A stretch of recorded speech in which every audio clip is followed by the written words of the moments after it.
Qu'est-ce que la transformation? Nous allons prendre la définition du Larousse. Voilà, on est en France. En France, on est d'accord que le Larousse, c'est ce qui nous explique les mots. Vous voyez, même les mots ont besoin d'explication pour que tu saches de quoi tu parles. Mon point avec toi ce soir, c'est que tu dois oser la transformation prophétique. Oser la transformation prophétique, c'est notre premier sujet dans notre séminaire. Mais allons-y dans la définition. Définition de transformation. Action de transformer. Voilà. Action de transformer. Donc, il y a une action qui engendre la transformation. Nous pouvons déjà nous demander l'action de qui? Est-ce que c'est l'action de nous-mêmes? Est-ce que c'est l'action de tierces personnes? Mais ici, bien sûr, il y a celui qui veut se transformer, qui se met en action, mais il y a celui qui veut te transformer, qui se met aussi en action. Donc il y a une double action pour la transformation. Dieu agit pour te transformer et tu agis toi-même pour te transformer. On a entendu tout à l'heure, il y avait celui qui transforme, Jésus, et celui qui veut être transformé, Pierre.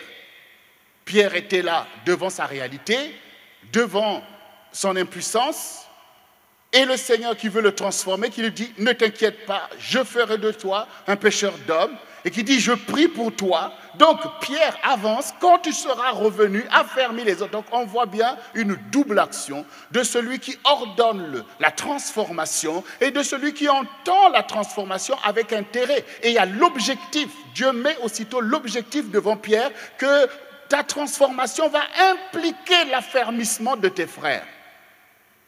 Un Pierre qui n'est pas transformé ne peut pas affermir tes frères. Toi aussi, tu as des bonnes pensées pour ta famille. Tu les aimes bien. Mais si tu n'es pas transformé, tu ne pourras rien faire pour eux. Tu ne pourras pas les affermir. Tu ne pourras pas. À moins que tu écoutes celui qui a le dessein de ta vie. Celui qui a le dessein de ta famille. Et qui maintenant ordonne sur toi la transformation. C'est que tu dois être transformé. C'est sa volonté. Et il a la provision pour ta transformation.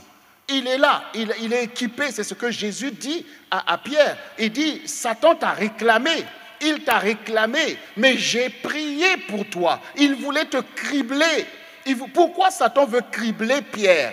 Parce qu'il voit que Pierre est dans le temps de sa transformation et que ça va bouger et que tout va changer et il veut le cribler, il veut arrêter avec cette personne qui est maintenant dans la ligne de mire de Dieu. Satan a réalisé que Dieu s'est levé pour Pierre, que Dieu a choisi Pierre pour en faire véritablement le chef de son armée. Dieu a vu qu'il l'a choisi pour être le chef des apôtres, que c'est lui qui va poursuivre l'œuvre. Une fois que Jésus a donné sa vie, c'est Pierre qui va jouer Dieu. Satan a vu et il veut trouver le moyen de le détruire parce que cette transformation de Pierre va impliquer un bouleversement historique.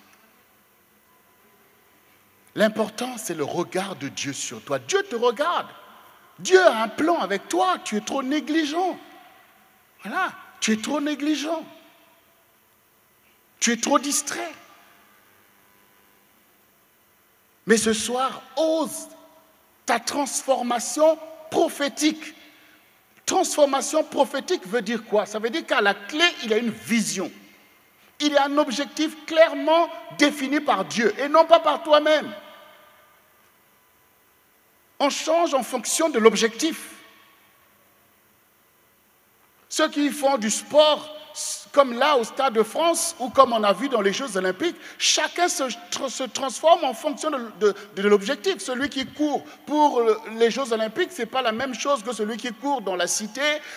Ils ne vont pas avoir les mêmes astreintes. Mais celui qui voit l'objectif, c'est en fonction de ça qu'il va aller chercher des transformations équivalentes pour atteindre son objectif.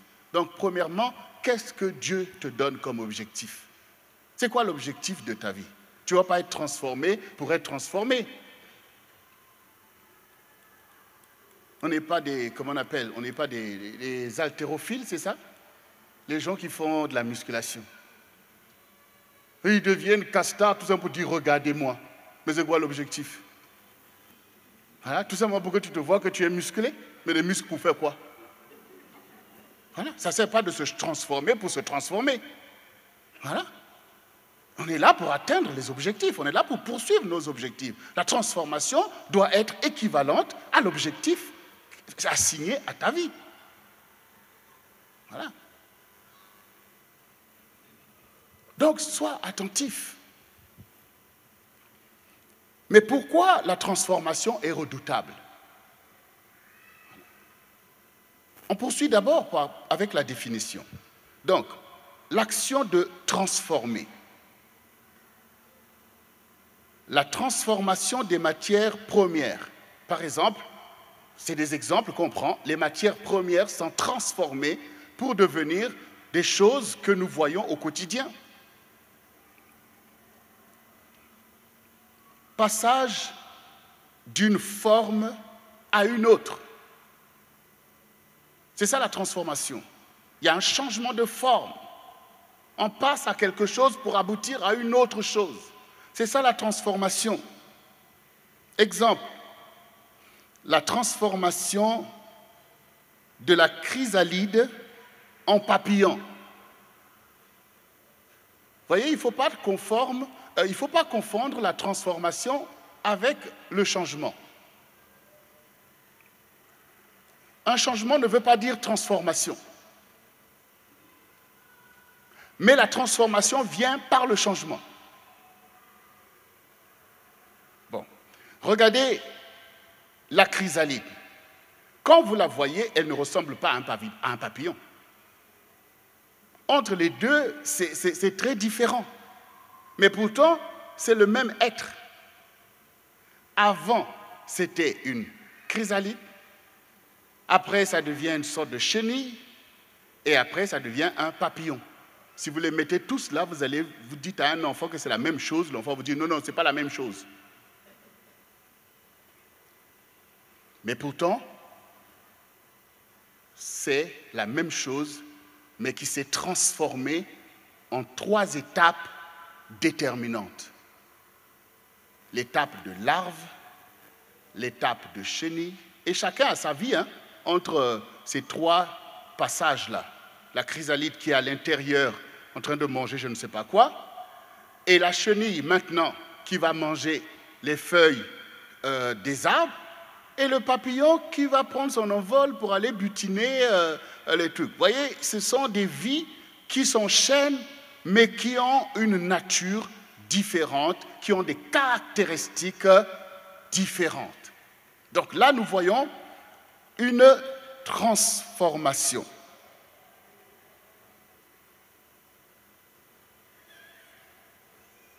La transformation, c'est aussi une modification. On peut faire des transformations à une maison.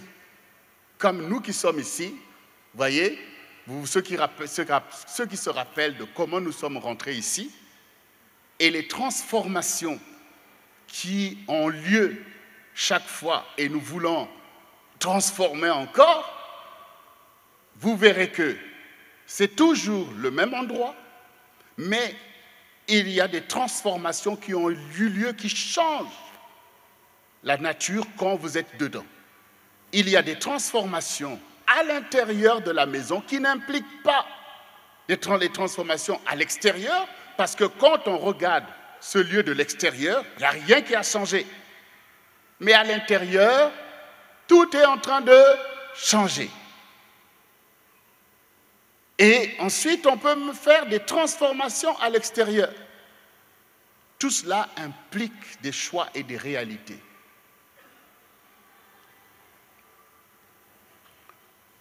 Voilà ce qu'il faut déjà retenir de la transformation. C'est un processus complexe, profond et irréversible.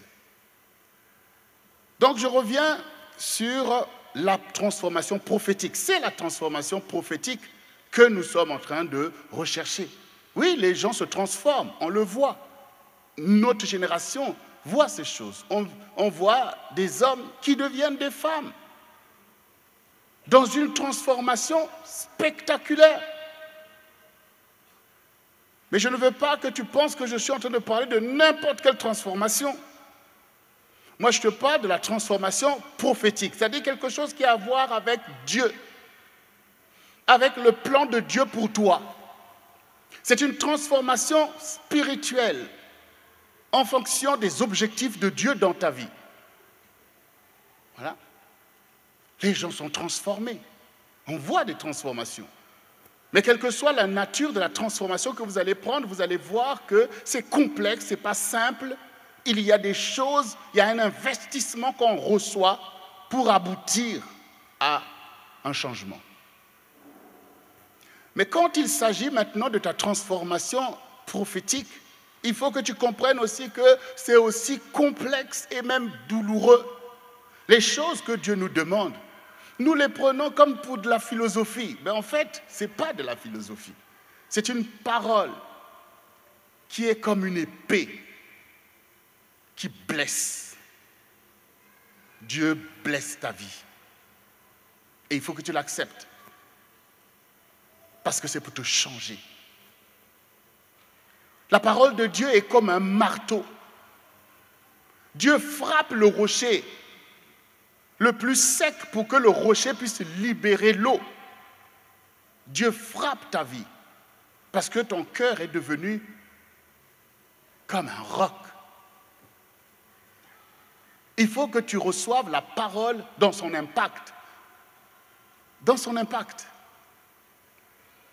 Il faut que tu te confrontes, que tu te livres à l'action de la parole. Si la parole de Dieu te caresse dans le sens du poil, ça veut dire que tu n'es pas dans la vraie parole. Parce que la parole, vous savez, les gens, ils écoutent la parole, y compris même les sorciers, tout ce que vous voulez. Mais quand tu es une brebis du Seigneur, la parole est là pour te bouleverser. Parce qu'elle vise à te transformer. Depuis quand vous avez vu les apôtres avec Jésus et que, ils parlent avec Jésus et puis ils se disent « Ah oui, c'est vrai, maître. Ah ouais, on comprend. » Non, ils étaient toujours subjugués, renversés. Ils étaient toujours déboulonnés. Pourquoi? Parce que la parole qu'ils recevaient, c'est une parole réma. C'est une parole dont Dieu voulait pour les transformer. C'est de cette parole-là qu'il s'agit.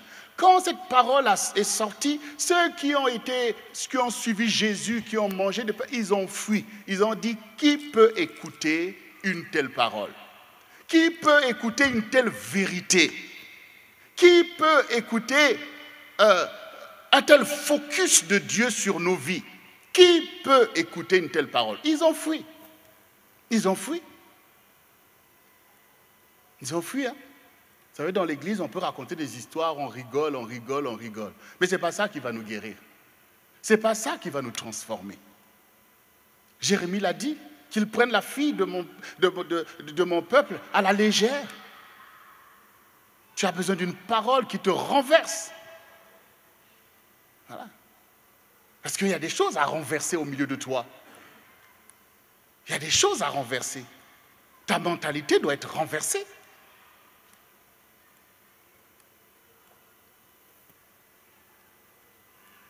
Ta mentalité doit être renversée. Pourquoi est-ce que nous avons besoin que la parole soit puissante? Et c'est parce qu'il y a des facteurs d'illusion, de séduction sur la terre. Pourquoi, quand vous lisez la Bible, vous voyez tous ces religieux? Il y en a beaucoup d'entre vous encore, vous pensez que Dieu vise à faire de vous des religieux. Mais les religieux, il y en a plein sur la terre. Les gens ont toujours été religieux.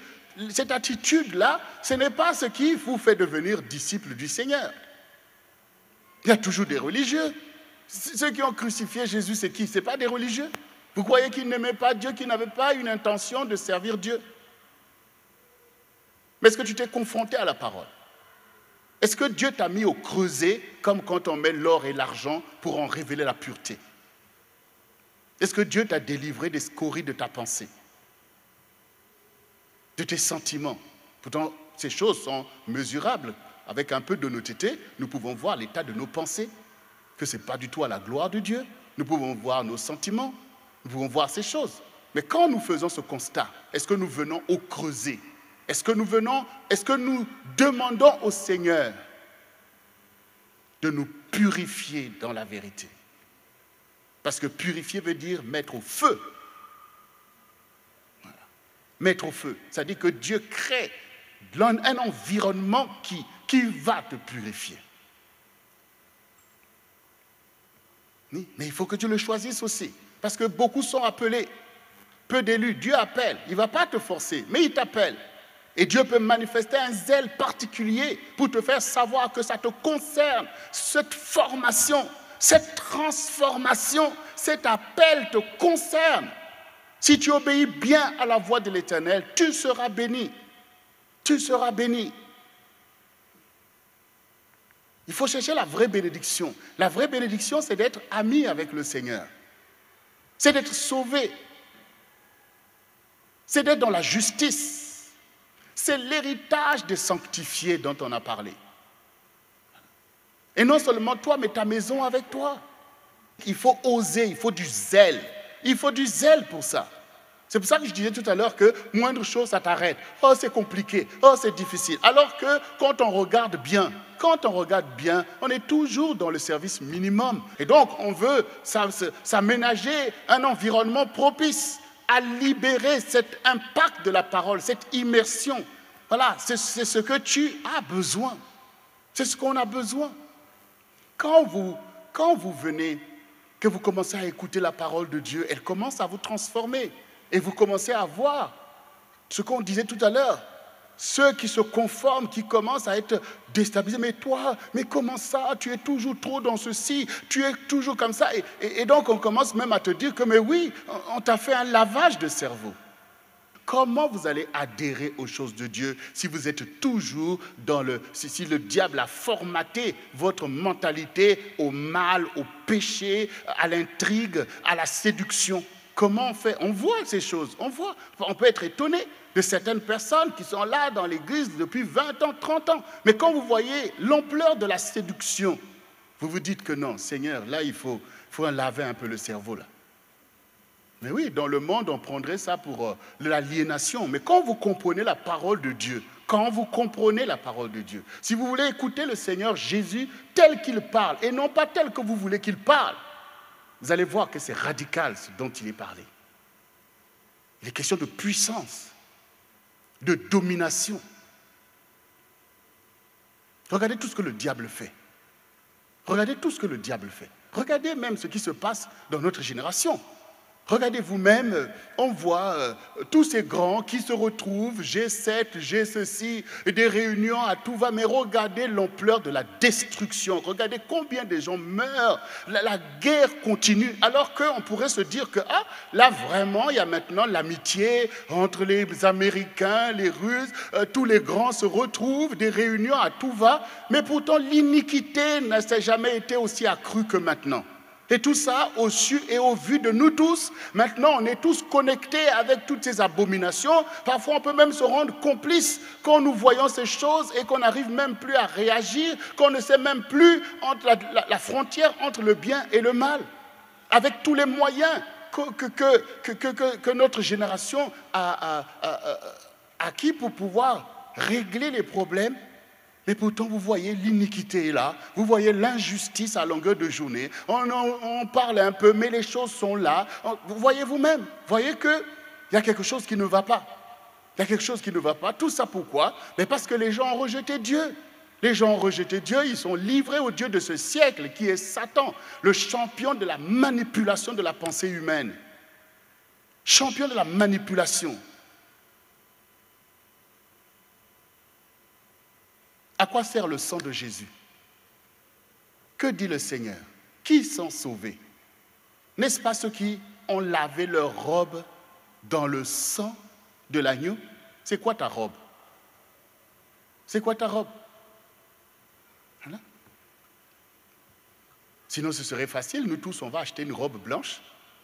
Et puis on dit, voici ma robe, c'est lavé par le sang de l'agneau. Ta robe, c'est ton vêtement. C'est ton corps. C'est ça ta robe qui revêt ton esprit et ton âme pour marcher sur la terre dans l'héritage des sanctifiés, comme a marché avant toi Abraham, Isaac, Jacob, Est-ce que Dieu n'a pas changé la mentalité d'Abraham? De tous les patriarches? Regardez ce qui est écrit dans Ecclésiaste 1. Nous allons lire à partir du verset 3 au verset 9. Voici ce qui est écrit. Quel avantage revient-il à l'homme de toute la peine qu'il se donne sous le soleil? Une génération s'en va, une autre vient, et la terre subsiste toujours. Le soleil se lève, le soleil se couche. Il soupire après le lieu d'où il se lève de nouveau. Le vent se dirige vers le midi, tourne vers le nord, puis il tourne encore et reprend les mêmes circuits. Tous les fleuves vont à la mer, et la mer n'est point remplie. Il continue à aller vers le lieu où il se dirige. Toute chose est en travail. Au-delà de ce que l'on peut dire, l'œil ne se rassasie pas de voir et l'oreille ne se lasse pas d'entendre. Ce qui a été, c'est ce qui sera. Ce qui s'est fait, c'est ce qui se fera. Il n'y a rien de nouveau sous le soleil. Cette parole d'Ecclésiaste, c'est-à-dire de Salomon, est un constat philosophique sur les cycles, le principe des cycles qui agissent sur la terre. Une sorte de formatage qui suit comme les lois naturelles. Ça veut dire le soleil se lève, se couche, se lève encore, se couche, ainsi de suite. Une génération passe, une autre vient. C'est comme si c'est que la même chose. On a dit tout à l'heure que le changement n'implique pas toujours la transformation. On voit effectivement les fleuves se déversent dans l'océan, mais on n'est pas en train de voir que l'océan déborde tellement les fleuves, et pourtant ça fait des millénaires que les fleuves descendent dans la mer. Mais en impression, ça ne change rien. On entend, on veut encore entendre, on voit, on veut encore voir. Ça, c'est la dure réalité des cycles dans lesquels ta vie est plongée. Ta vie peut suivre des cycles aussi. La génération qui t'a précédé et la génération actuelle. Quel sera le changement? Ça va être la même chose. Tes parents avant toi et toi-même aussi. Tu vas passer. Tu vas prétendre des choses. Mais tu vas passer dans la loi des cycles. Allez, on balaie et on recommence. On balaie et on recommence.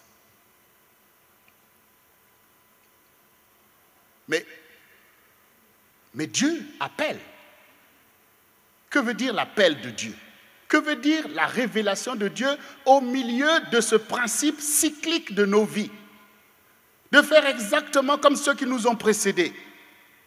D'essayer de suivre un peu des petits canevas qui aboutissent en fait au néant. C'est la loi en fait de l'esprit de mort. N'oubliez pas que la terre a été maudite.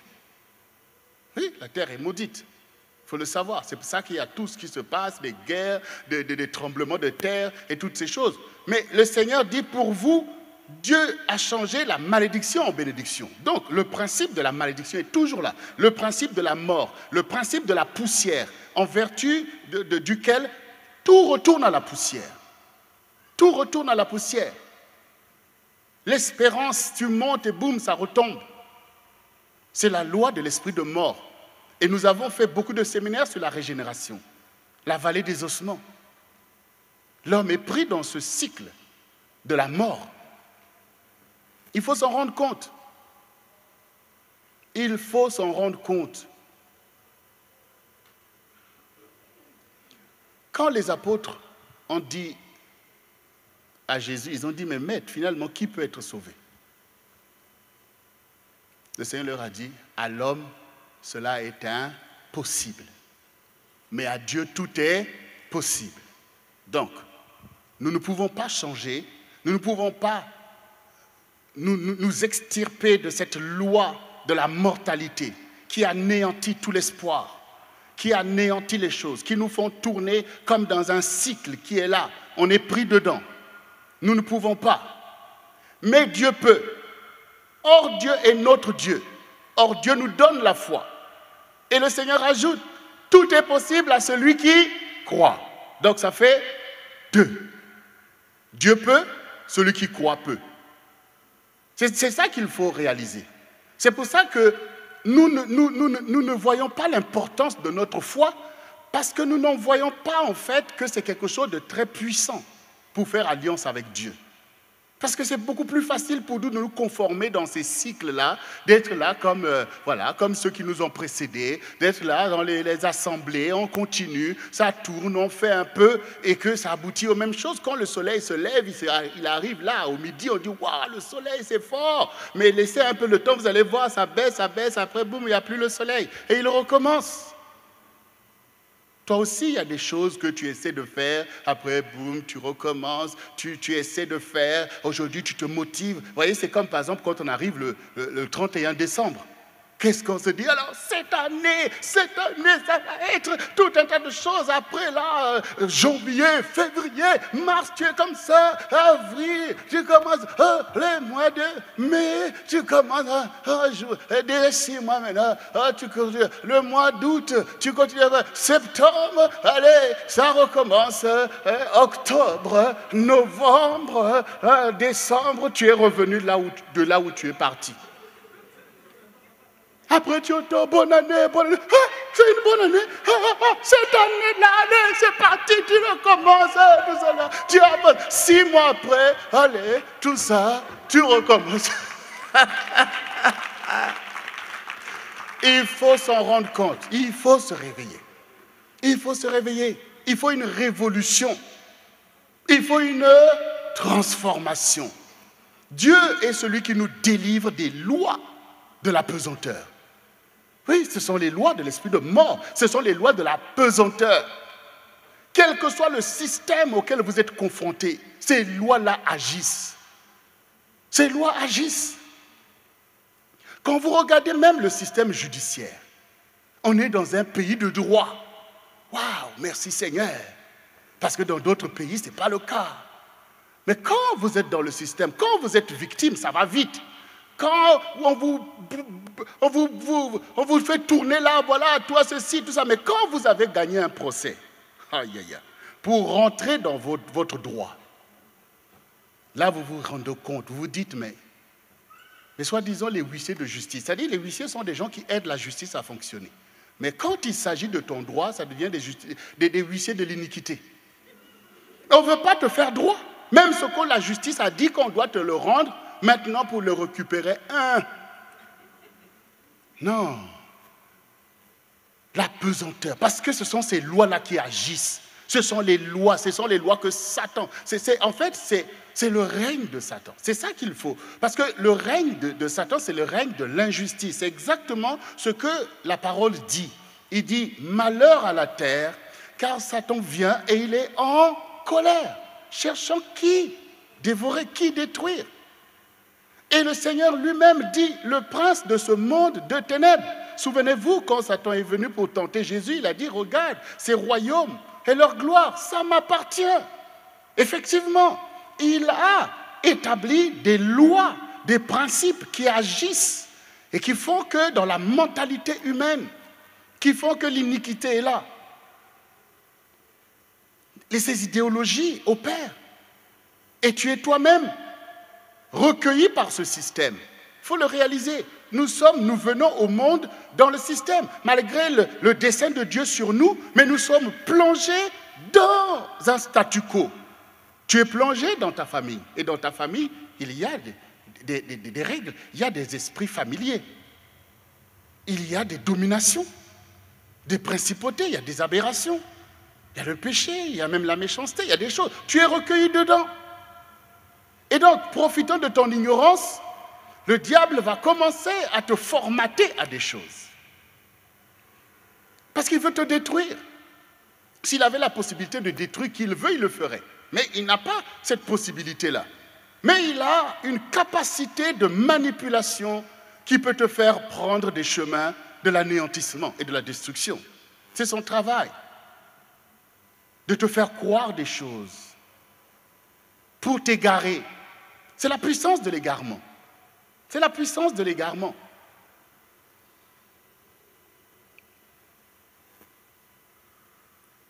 Donc il faut faire attention à ces lois. Il faut que tu pries pour avoir la puissance de rompre ces cycles qui te maintiennent dans quelque chose que tu n'as pas choisi, mais qui s'impose à toi. Les choses s'imposent à toi. Le diable a prévu que quand vous êtes noir, vous réfléchissez comme ça. Quand vous êtes blanc, c'est comme ça. Quand vous êtes ceci, et il y a des facteurs qui justifient maintenant ce qu'on peut appeler le racisme. Voilà. Vous ne savez pas pourquoi vous réfléchissez comme ça. Et pourtant, vous confessez la parole de Dieu. Et quand vous confessez la parole de Dieu, vous voyez bien que dans le plan de Dieu, l'homme et la femme sont issus d'un même ancêtre. Donc ce n'est pas la volonté de Dieu de faire de la différence des races un sujet, un moyen pour faire régner l'iniquité, la méchanceté, comme on peut le voir. Ou emmener des idéologies qui veulent nous faire croire qu'on est différents les uns des autres. Quand même, on appartient au même Seigneur.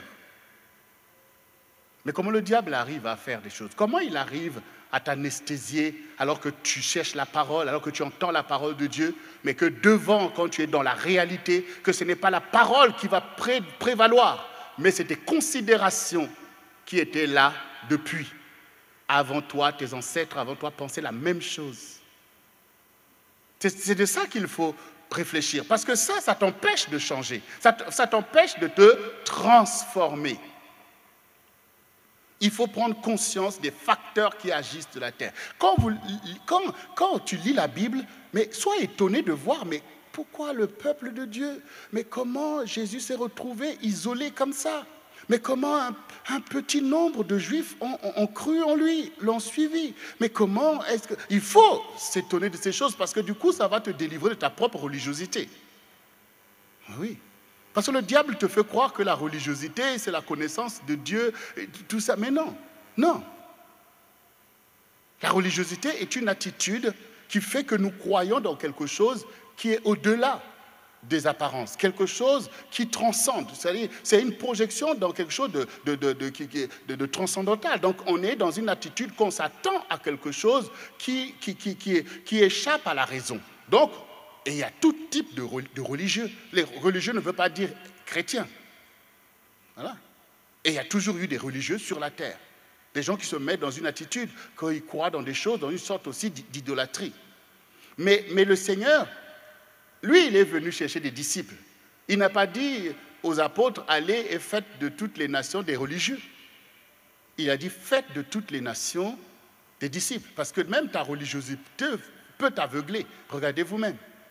Ta religiosité peut t'aveugler.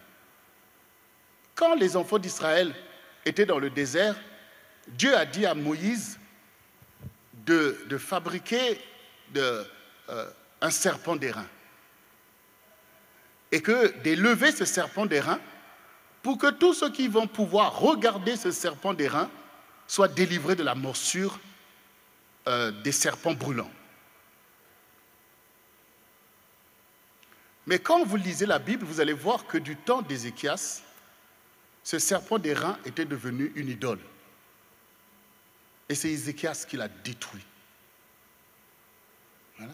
Ça veut dire qu'entre l'intention de Dieu et nous et ta religiosité, c'est deux choses. La religiosité te pousse à la mystification. Tu aimes des choses mystiques, des trucs. Même la Bible chez toi, c'est un livre mystique. Donc, avant de dormir, tu ouvres sous ta tête que le démon ne vienne pas te déranger parce que tu penses que le fait que la Bible soit... Mais attends. Mais non. Ce livre-là, ce sont des gens, ils ont pris la parole, ils ont écrit dedans. Donc, ce qui est utile dedans, c'est la parole.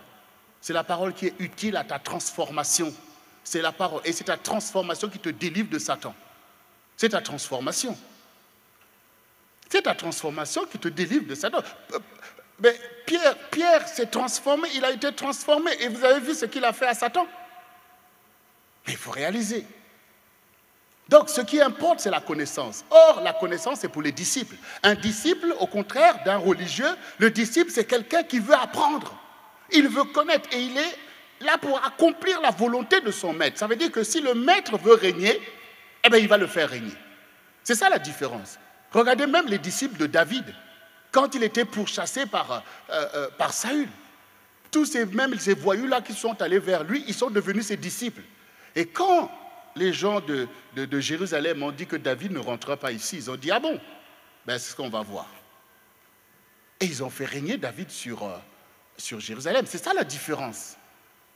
Parce que le religieux, il est dans l'attitude où il se dit, Seigneur, bénis-moi, Seigneur, protège-moi, Seigneur, fais ceci. Mais il ne comprend jamais que Dieu attend de lui qu'il se lève pour faire régner Dieu. Lui ne pense pas que Dieu, pour voir Dieu le grand Dieu, le tout-puissant, oui, c'est vrai que Dieu n'a besoin de personne, mais sur la terre, qui a été donnée aux hommes, est-ce que c'est Satan qui va régner ou c'est Jésus qui va régner? Pour que Jésus règne, il faut bien qu'il y ait un disciple quelque part qui vit pour Jésus. Mais comment tu vas vivre pour Jésus si tu n'es pas transformé? Si ta mentalité est loin de Jésus, si tes désirs sont loin de Jésus, c'est-à-dire que ton cœur est loin du Seigneur. Qu'est-ce que le Seigneur dit? Ce peuple m'honore du bout des lèvres, mais son cœur est loin de moi. Donc tu commences à discerner que la transformation, ce n'est pas une fiction. C'est qu'il y a, les dimensions qui te tiennent dans le statu quo. Tes pensées sont le lieu de la transformation, tes désirs sont le lieu de ta transformation. Ça veut dire que vous m'honorez, vous dites, oui, tu es notre Dieu, mais votre cœur n'est pas transformé pour être conforme à moi. Dieu nous a dit de ne pas nous conformer au siècle, c'est-à-dire ne pas nous conformer à l'esprit du monde, mais de nous conformer à lui. Parce que si Dieu vous dit de ne pas faire telle chose, c'est pour faire une autre. Parce que la nature a horreur du vide. Dieu ne peut pas te dire ne fais pas et puis rien, ça s'arrête là. Non. Si Dieu te dit ne fais pas, c'est pour faire autre chose. Si Dieu te dit ne te conforme pas au siècle présent, ça veut dire conforme-toi à moi. Mais le siècle présent, comment le diable agit? Je vous ai dit, c'est par la manipulation des pensées de l'homme, te faire croire que ça c'est ton intérêt, ça c'est bien pour toi, ça c'est bien. Et donc, du coup, il s'est armé, il a une armée, il a des idéologues, il a des moyens de faire asseoir ses théories, il a les moyens de te conformer à ces choses. Et beaucoup s'y conforment, beaucoup s'y conforment. Et au milieu de ça, Dieu veut te transformer. Dieu veut te transformer. Et il a déjà fait avant toi. C'est pour ça qu'on est ici. Il a déjà transformé des gens avant toi.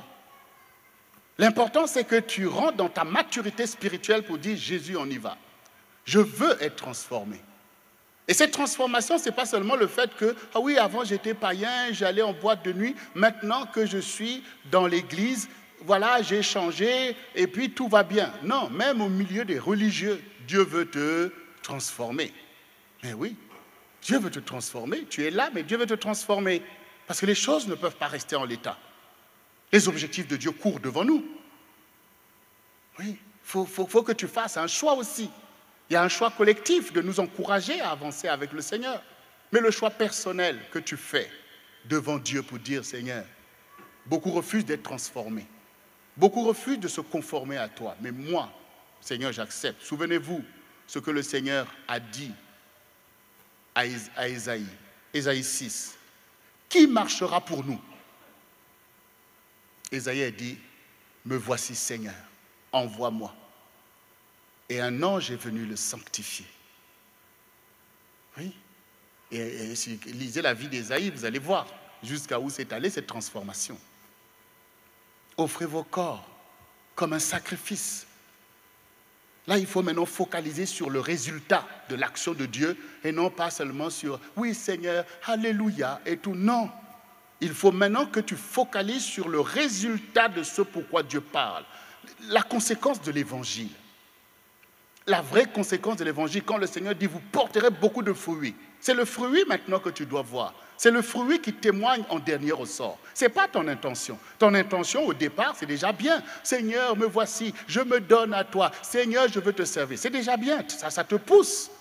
Mais si l'intention ne devient pas un fruit, si ça ne devient pas un acte concret à la gloire de Dieu, tu vas périr avec tes intentions.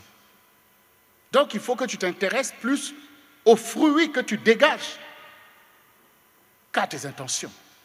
Parfois, nous pouvons penser que Dieu est tellement impressionné de nos intentions. Seigneur, je t'aime, Seigneur, je t'aime. Dieu dit, je sonde les cœurs et les reins. Ça veut dire que tes lamentations, là, ce n'est pas ça que Dieu regarde, ce n'est pas ça qu'il écoute. Dieu sait que tout ça, parfois, c'est du cinéma. Donc Dieu, ce n'est pas ça. Il regarde ton cœur et il le lit dans ton cœur. Il voit l'état de tes sentiments. Et il sonde tes reins, c'est-à-dire qu'il voit tes motivations. Tu es motivé par quoi dans ta vie? Le Seigneur dit, cherchez premièrement le royaume et la justice de Dieu. Et tout le reste vous sera donné. Mais quand le diable arrive à sortir le royaume de Dieu de tes pensées, quand il arrive à sortir le royaume de Dieu de tes motivations, mais c'est là qu'il te pille, parce que tu n'as plus, tout le reste te sera donné. Tu n'as plus que de l'illusion, de la séduction, la course après le vent. Tu vois toi-même, après tu vas dire, oh, Dieu m'avait dit, il n'a rien fait, Dieu n'a fait. Mais non, mais tu n'as pas accepté la transformation. Des fois, quand vous lisez la Bible, vous prenez toutes les paroles que vous lisez. Voilà, on aime bien dire, toute arme forgée contre moi est sans effet. Tout ceci, cela, alléluia, Seigneur et tout. Mais lis bien pour voir à qui Dieu parle. Lis bien pour voir à qui Dieu parle. Et conforme-toi à la personne dont il parle. Parce que Dieu ne parle pas comme ça à la foule. Il parle au juste. C'est ça le problème. Il parle au juste.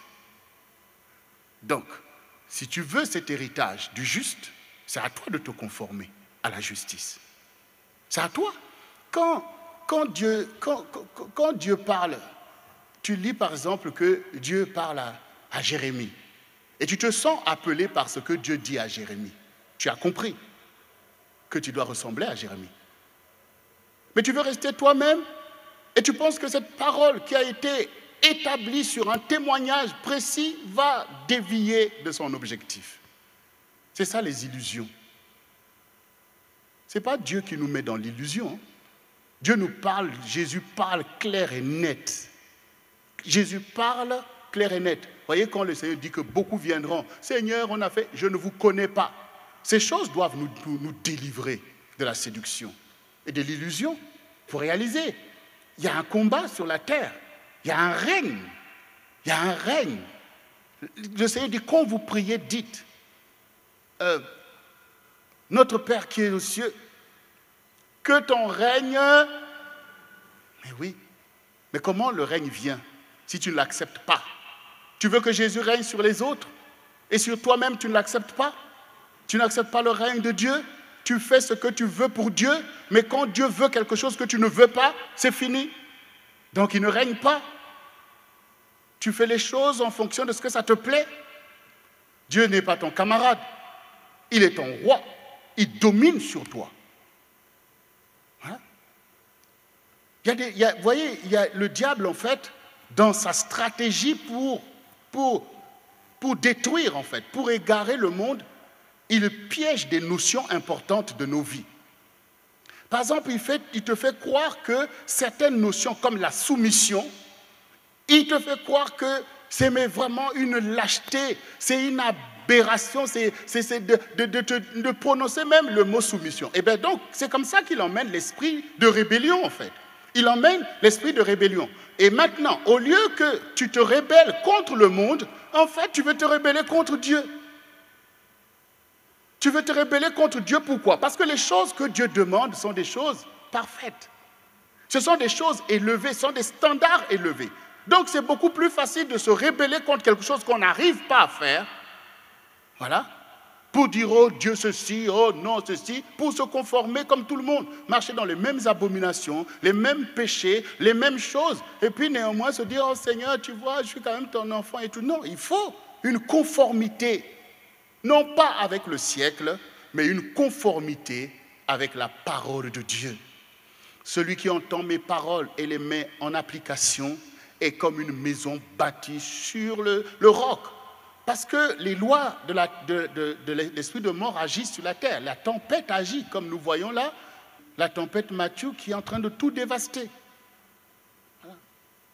Mais quand maintenant les personnes étaient en train de bâtir ces maisons, si maintenant on était venu leur compliquer la tâche, dit écoutez, vous avez investi 15 000 euros pour cette maison, mais non, il faut une maison qui coûte 45 000, qui est plus solide et tout. Oh, ne me prends pas la tête, tout ça. Donc, c'est facile pour nous de faire comme on peut. Mais les lois de la terre ne dépendent pas de nous. Les intempéries ne dépendent pas de nous. Oui, je prends cet exemple, mais je suis en train de parler des intempéries spirituelles. Moi, je n'ai rien, je ne vais pas en train d'accabler déjà les bien-aimés là-bas à Haïti, aux Bahamas, qui sont déjà accablés. Si Mathieu vient ici, ce n'est pas forcé que nos maisons tiennent aussi. Donc, ce n'est pas de ça que je parle. Je suis en train de parler des réalités spirituelles dans lesquelles on se complaise, tout va bien, alors que Dieu nous demande plus. Voilà. Dieu nous demande plus d'engagement, plus de détermination. Dieu demande la transformation. Alors maintenant, je vous ai dit que le changement, changer ne veut pas dire se transformer. Et ça, c'est très important. Dans nos vies, nous changeons un peu. Nous changeons un peu. Voilà. On était comme ça, on est maintenant comme ça. Hier, on montait beaucoup, maintenant, on ment un tout petit peu. Voilà. Donc, il y a un petit changement. Mais un changement ne veut pas dire une transformation. Et il faut faire attention, parce que tu te satisfais d'un petit changement. Mais regardez, quand vous prenez l'eau, pour que tu comprennes ce dont je parle, quand je dis que pour que le changement engendre la transformation qui est l'étape irréversible de ta vie, qui te fait passer à une autre étape, il faut que le changement aille plus loin et atteigne un point de rupture. Je prends l'exemple de l'eau. Quand vous prenez de l'eau plate, vous voyez que c'est liquide, c'est de l'eau. Quand vous mettez cette eau au feu, l'eau commence à tiédir. Vous mettez la main, vous voyez que c'est tiède, mais c'est toujours de l'eau. Quand vous chauffez encore, l'eau commence à bouillir. Là, ça devient plus grave, mais c'est toujours de l'eau. Si vous continuez jusqu'à atteindre un certain degré de pression, de chaleur, l'eau est obligée de se transformer et devient quoi? La vapeur. L'eau devient de la vapeur, c'est-à-dire que la poursuite du changement, le point d'impact, la pression qui a été mise par le feu, fait que l'eau est obligée de changer de nature. C'était liquide, on est passé maintenant à l'état gazeux. Et il y a une différence entre le gaz et l'eau. Ce qu'on ne pouvait pas faire avec l'eau, on peut le faire avec le gaz. C'est le principe même de la machine à vapeur, c'est exactement celui-là. C'est-à-dire que quand l'eau va changer de nature, va devenir un gaz qui va mettre la pression pour faire tourner la machine, et c'est comme ça que les gens voyageaient, parce que l'eau a été emmenée à un point de transformation. Donc vous voyez que la transformation engendre autre chose. La transformation emmène à l'existence quelque chose qui n'existait pas. La transformation donne d'autres capacités. Avec l'eau, on peut faire ceci, mais avec la vapeur, on fait autre chose. La même eau, quand vous prenez l'eau que vous mettez au réfrigérateur, l'eau va se refroidir. Quand vous prenez de l'eau fraîche, ça vous fait plaisir, parce que c'est un peu différent de l'eau plate, c'est frais, surtout quand il fait chaud, vous voyez que, merci, vraiment. Mais en fait, c'est toujours l'eau. C'est toujours l'eau, ça s'est refroidi un peu. Et quand vous poussez, ça devient vraiment fraîche, ça peut, dans les dents, là, ça peut commencer à faire. Mais quand vous poussez le changement à un point d'impact maintenant, quand on dépasse 0, eh bien, l'eau est obligée de se transformer et ça devient de la glace. Voilà. Ça veut dire que jusqu'ici, tu as changé un peu, mais quand on gratte, c'est toujours le même toit. C'est le même toi. Parce que tu n'as pas accepté plus de pression. Tu n'as pas accepté plus de changements. Tu n'as pas laissé Jésus te conduire plus loin comme il a conduit les apôtres, comme il conduit les gens autour de toi.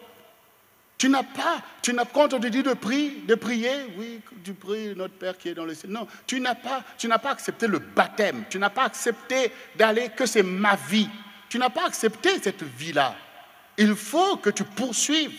C'est pour ça que le Seigneur dit à celui qui vaincra. Voilà, il dit à celui qui vaincra, ça veut dire que la persévérance des saints, ce qui emmène que les gens deviennent différents, c'est la poursuite du changement, jusqu'au point d'impact, jusqu'au point de transition où tu n'es plus la même personne. Où tu n'es plus la même personne. Les gens qui te connaissaient, ils voient que c'est toi, mais ils voient que c'est une autre personne. Ils voient que c'est une autre personne. C'est de cette transformation que le Seigneur te parle aujourd'hui. Le Seigneur voit les progrès que tu as faits, mais il attend la transformation. Il attend la transformation. Parce que le vieil homme est encore là. Souvenez-vous de l'enseignement du Seigneur. Le vieil homme qui doit laisser place. Oui, il doit laisser place. Qu'est-ce que Paul a dit? Paul a dit, ce n'est plus moi qui vis. Parce qu'il se souvient, je sais comment j'étais. J'étais un religieux dangereux, meurtrier, mais ce n'est plus moi. Quand vous me lapidez, je suis là pour vous bénir. Je continue l'œuvre de Dieu. Ce n'est plus moi. Ce n'est plus moi. Pour beaucoup d'entre vous, quand tu commences à faire les choses de Dieu, que ça devient difficile, tu laisses tomber. Mais c'est parce que tu n'es pas encore transformé. Tu n'as pas changé de nature. Tu n'es pas devenu un instrument dans la main de Dieu. Voilà. Il faut poursuivre le changement. Mais le diable travaille à t'arrêter. Voilà, parce que le diable, il a vu, vous avez vu, non, ce que pasteur Jocelyne a dit tout à l'heure par rapport à Pierre. Pourquoi Satan réclame Pierre? Pourquoi il veut le cribler? Mais au quotidien, il fait la même chose pour toi, il te réclame. Il te réclame, il veut te ramener dans la loi de l'esprit de mort. Il veut te ramener dans tes limites. Le diable travaille à te limiter dans ta mentalité pour que tu ne comprennes pas à quoi Dieu t'appelle. Et quand tu as perçu les choses à quoi Dieu t'appelle, te faire croire que tu n'as pas la force de les faire. Tu n'as pas la force de prier. Tu n'as pas la force de te sanctifier. Tu n'as pas la force de résister au mal. Tu n'as pas la force. Voilà, tu n'as pas la force. Et même que tu n'as pas la force d'honorer tes parents. Parce que tu juges tes parents, tu les trouves ceci, cela, et donc du coup tu passes à côté d'une parole importante. Honore ton père et ta mère afin que tu vives longtemps. Et après tu pries quand tu es malade, Seigneur, sauve-moi. Mais toi tu voulais vivre longtemps? La parole ne t'a pas donné une clé? Voyez vous-même, regardez vous-même comment le diable travaille à nous empêcher de comprendre la parole et de nous battre à la mettre en pratique. C'est la persévérance des saints. Voilà, c'est la persévérance des saints. Voilà. La Bible nous dit que Dieu nous conduit de transformation en transformation, de gloire en gloire.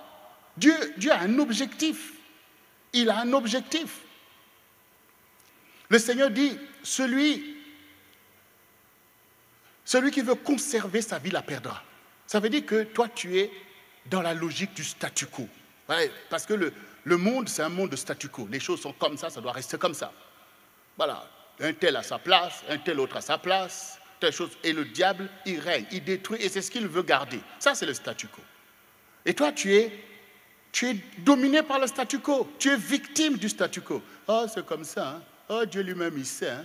Oh, bon, j'ai prié, hein? Oh, Dieu n'a pas... Mais le statu quo domine sur toi.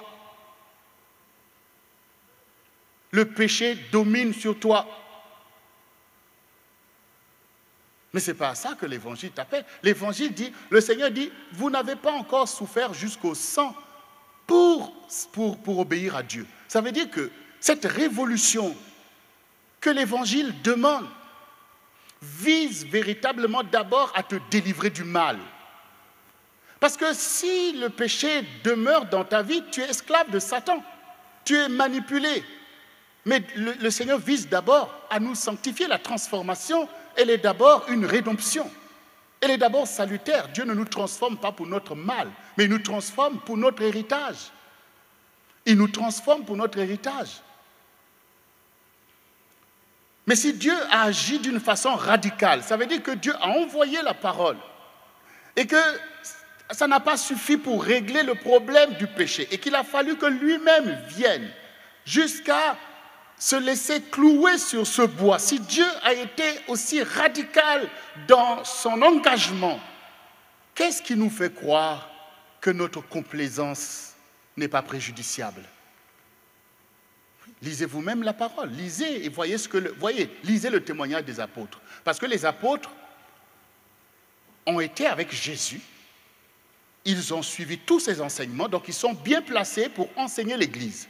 Donc, lisez le témoignage des apôtres, c'est-à-dire les épîtres des apôtres, c'est-à-dire la transmission qu'ils ont fait, du témoignage qu'ils ont eu, de l'évangile qu'ils ont entendu de Jésus et de la façon dont l'Église doit l'appliquer. Lisez les épîtres et voyez vous-même s'il y a de la complaisance. Mais voyez, c'est même brutal quand vous lisez parce qu'on est dans un siècle de séduction. On est dans le siècle où même, il ne faut même pas reprendre ton enfant. Reprendre l'enfant, oula. On veut des lois, surtout pas de fessées. Pas de fessées. Voyez, les choses vont tellement loin maintenant. Là, maintenant, c'est le droit des animaux. Parce que, non, ils ont une conscience, le droit de ceci, de cela. Ben, maintenant, c'est tout ça. C'est pour ça que le Seigneur dit ne vous conformez pas au siècle présent. Dieu ne nous a pas dit de faire des pratiques, je ne sais pas, atroces sur les animaux, mais le Seigneur a permis que tu manges une bonne pièce de viande, de bœuf, de temps en temps. Tu n'as pas dit de t'assoupir, manger des trucs lourds tous les jours. Mais quand même, regardez vous-même, on est dans un siècle où on veut changer tout d'une façon insidieuse, en fait. Et après, ils disent que non, surtout pas l'ordre moral. Mais en fait, par leurs idéologies, ils amènent une morale terrible. Une morale terrible. Et nous-mêmes, on est formatés par ces choses. Quand on arrive dans les choses de Dieu, on veut maintenant dire au Seigneur, Seigneur, fais attention. Hein. Fais attention à la façon dont tu nous parles. Oh Seigneur, Seigneur, ce péché-là aussi, tu n'aimes pas, mais Seigneur, c'est pas aussi grave que ça, c'est un péché mignon, Seigneur, toi aussi. Lâche un peu du lest. C'est ça. On veut se conformer et on veut même que Dieu se conforme. Regardez vous-même, même les choses que Dieu a dit qu'il n'aime pas, on veut maintenant faire croire que Dieu aime finalement. Oh, c'est un Dieu d'amour, donc, voyez. Un siècle, mais vraiment de manipulation. Mais c'est au milieu de tout ça que tu dois faire la différence. C'est au milieu de ça. C'est une révolution aussi personnelle. C'est toi et ta maison. Vous savez, quand Josué, à un moment donné, il a vu l'état d'esprit de ses compatriotes, il a vu que Dieu nous a sortis de l'Égypte. Dieu a été là au milieu de nous le jour durant. On a vu sa manifestation. Il nous a nourris et il a éliminé nos ennemis. Et maintenant, on est là. Au lieu de servir Dieu, on est dans du n'importe quoi. Josué a dit, faites ce que vous voulez. Un pied avec Dieu, un pied avec des idoles. Moi et ma maison, nous servirons l'Éternel. Mais oui, tu ne peux qu'encourager tout le monde à s'en sortir et à être sauvé, mais tu ne peux pas faire le choix de te noyer avec tout le monde s'ils ont fait le choix de se noyer.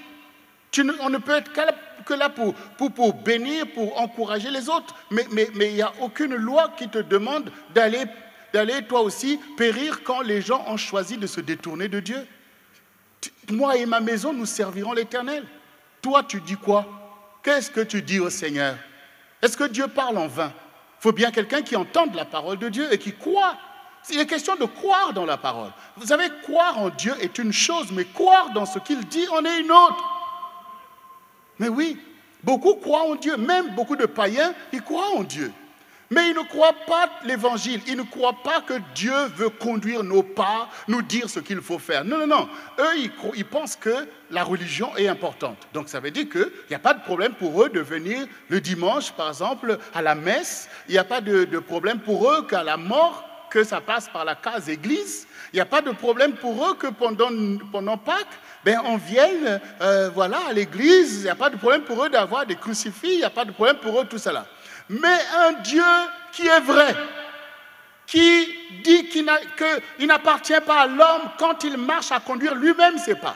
Dieu qui dicte le droit, Dieu qui réprime le péché. Non, non, non, non, ça, il ne croit pas. Pour beaucoup, c'est des épicuriens. Vous savez, Épicure disait que les dieux existent, mais ils ont leur vie et nous la nôtre. Ça n'a pas de relation. Donc les dieux vivent leur vie et nous aussi, on doit vivre la nôtre. On connaît ce genre de philosophie, c'est pour encourager les œuvres de la chair. Parce que Paul a dit, viendra un temps où les gens aimeront le plaisir plus que Dieu. C'est au milieu de tout ça que tu vas faire ta révolution.